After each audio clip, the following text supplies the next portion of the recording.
কোথায় গো মুসলমান ভাইরা, ভিডিওটা শেয়ার হবে না নাকে তেল দিয়ে এখনো ঘুমানো হবে?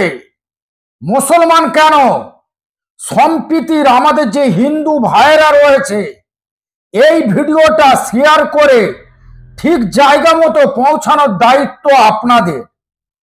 কোরআন শিক্ষা, আরবি পড়ানো, এটা ভিডিও দেখুন যেখানে একজন শিক্ষক কিছু বাচ্চাদেরকে বাড়িতে বসিয়ে আরবি পড়া শেখাচ্ছে, আর বজরং দল তারা বলছে এখানে নাকি জিহাদি শিক্ষা দেওয়া হচ্ছে।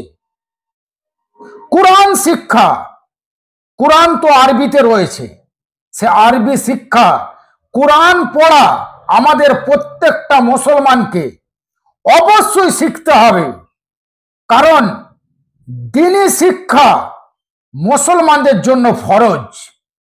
কিয়ামতের ময়দানে কিছু মানুষকে আল্লাহ রাব্বুল আলামিন অন্ধ অবস্থায় কবর থেকে তুলবে। কেন তুলবে অন্ধ অবস্থায়? তারা কোরআন পড়া না জানার কারণে। তাই কবরের আলো হলো কোরআন শিক্ষা।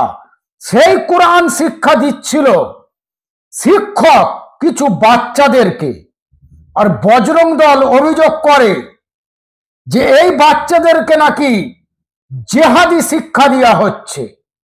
আমার হিন্দু ভাইদের কাছে প্রশ্ন, আমার ইহুদি ভাইদের কাছে প্রশ্ন, আমার খ্রিস্টান ভাইদের কাছে প্রশ্ন, আপনাদের যে ধর্মীয় কিতাবগুলো রয়েছে সেই শিক্ষা দেওয়াটা কি কোনো জেহাদি শিক্ষা, কোনো আতঙ্কবাদী শিক্ষা, না কোনো খারাপ শিক্ষা? মানুষকে ধর্মীয় শিক্ষা দেওয়ার অধিকার আমাদের ভারতে রয়েছে, যেখানে বারবার ধর্মীয় শিক্ষা দেওয়ার কারণে গলা টিপে ধরছে বিজেপি আরএসএস। অভিযোগ করেছে যে আরবি পড়া, আরবি যে শিক্ষা দিচ্ছে, আরবি যে পড়ানো হচ্ছে, এটা নাকি জিহাদি শিক্ষা। আবার এই অভিযোগে দেখুন না, তাকে ধরে নিয়ে যাওয়া হচ্ছে। এই তো আমাদের দেশের অবস্থা, এই তো আমাদের দেশে চলছে। আগামী গত কয়েক বছর ধরে একের পর এক বিভিন্ন রকম কলে কৌশলে পিছিয়ে পড়া সংখ্যালঘুদের ওপরে, দলিত আদিবাসীদের ওপরে নির্মম ভয়ঙ্কর ভাবে একরকম অত্যাচার চলে আসছে। আপনারা বলতে পারেন 2014 পর থেকে মানুষকে মানুষ মনে করা হচ্ছে না। আরবি শিক্ষা দিয়া এটা কি অপরাধ?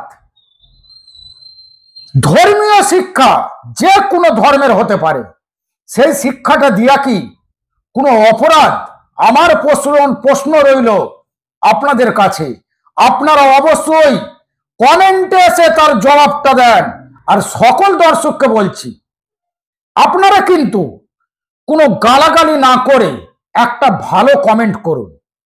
যেই কমেন্ট পড়ে আজ আরো কিছু মানুষ শিক্ষা গ্রহণ করতে পারে।